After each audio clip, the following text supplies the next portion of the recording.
No one wants to run out of money before they run out of life, before they die. But a massive problem that I see all the time is when people run out of energy, run out of life before they're even close to running out of money, where they run out of the ability to do the things they want before they even close to expected it. Today, we're going to talk about the disaster of not retiring soon enough. Now, if you're new here, so good to have you. My name is Dallin Hawes. I'm a financial planner who serves federal employees every day to help them get the most out of their benefits and retire confident. I absolutely love the work that I do. Now, as always, there's always a time and place for those that may want to retire later. They say, look, I love what I do. Maybe I want to really pad my TSP. I want to increase my pension. I'm going to work a little longer. And for the most part, I respect that. I respect you trying to prepare yourself as best as you possibly can for retirement. But today I want to give an argument for potentially trying to retire as soon as you possibly can. Okay? Doesn't always make sense. There's always exceptions, but we all need to think about every different side of this so that we can make the most well-rounded and good decision for you. Okay? So here's the deal. Life is short, but retirement, let's say your retirement is 30 years long, okay? Let's say you retire at 60 and you're gonna die at 90, okay? 30 years. Well, let's say you say, I just wanna work a few extra years, maybe 3 extra years. That's a 10% of my retirement. I still got 27 years to enjoy in retirement. That is going to be great. Well, are we really just using 10% of the 30 years? It's like, yeah, of the 30 years, but how many of those 30 years are going to be active, are going to be healthy, right? What they say stereotypically is the first 10 years of your retirement are the go-go years. Are the years you got energy, you're healthy, you want to go do all the things. The next 10 years are the slow-go years, and the following are the no-go years. So really, by working an extra 3 years from 60 to 63, you're using almost a third of all your go-go years in retirement where you're healthy, vibrant, young. Now, there's always exceptions. There's always those 85-year-olds that are running marathons, but those are the exceptions, right? Not many of us actually are able to do that and have the energy and the health to be able to do that. So you want to make sure you understand exactly what you're giving up when you choose to work a little longer, is that you're giving up some of the healthiest, youngest, most energetic years that you have for more money, which is not always a bad trade. But again, you have to be very clear on what exactly you are trading. It's a bigger percentage of the best years of your retirement than you probably think. So keep that in mind, okay? Now, here's the deal. One of my favorite quotes that I've heard is, I don't remember who said it, but it basically goes like this, that at the end of the day, we all choose our own regrets. Meaning, this is what it means.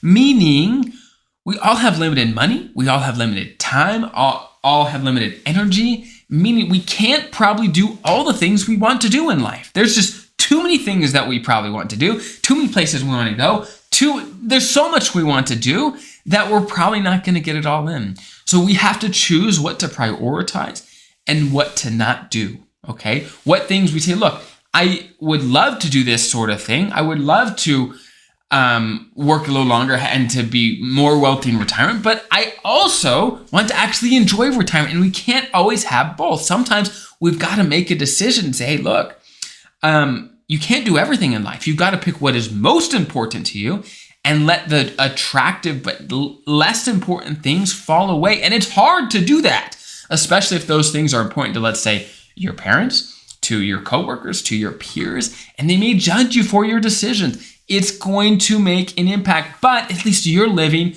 based on how you want to live, based on what is most important to you. You choose your regrets. You got to pick something to not do.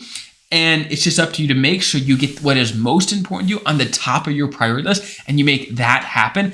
And generally that means letting some things go, having to let things go, because I know I've tried it. If you try to do everything, which I love doing things, then you're really doing nothing. Okay? You're not doing anything well enough to get good results in it. You've got to focus on what is most important to you and to go for that and let other things fade away. Okay? Now, here's the deal. One thing I like to remind people of, retirement is nerve-wracking. Okay, I don't try to remind people of that we all know that. It's a little scary, but once I feel that a client is very, very nervous and scared, I always remind them, say, look, retirement is a crazy thing. You've been working for 30, 40 years and you're really jumping off this cliff of an unknown. But here's the deal. You can always jump back, right? You always have take-see backsies, if you know what I mean, is if you retire, it's often very easy to go get your job back or to go get a similar job. There's exceptions depending on your position, certainly, or to go get something else. If you say, look, there's some element of retirement that you don't like, whether you don't have the social you had, or you wish you had some more money, whatever. Generally, there's take-see backsies, generally, right? Not all the time. There's exceptions depending on your position and things like that. But generally, if there's some element of the workforce that you miss and you want to go back, you probably can. You probably can, okay? So if you retire, quote unquote, too early, that's a fixable mistake, generally speaking. If you retire too late, probably not fixable.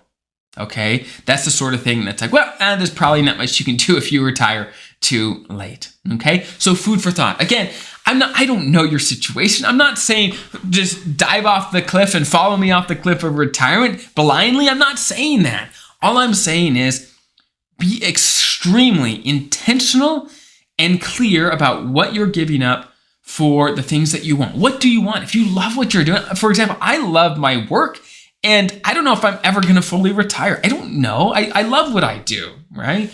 And so if you love what you do, great. Keep doing it. That's amazing. Maybe if you want to do other elements of your life more, maybe travel more, maybe go part-time. There's tons of options, but it's just about being clear and intentional. What are you giving up and what are you getting? Is that trade still working for you? If it's not, maybe think about it. Think about retirement, right? So I hope that's helpful. Good luck with everything. Thank you for your service as federal employees. You make this country work, so thank you for that. Keep doing what you're doing. Be intentional about your decisions, and I hope you have an incredible day and an incredible retirement. We'll see you next time.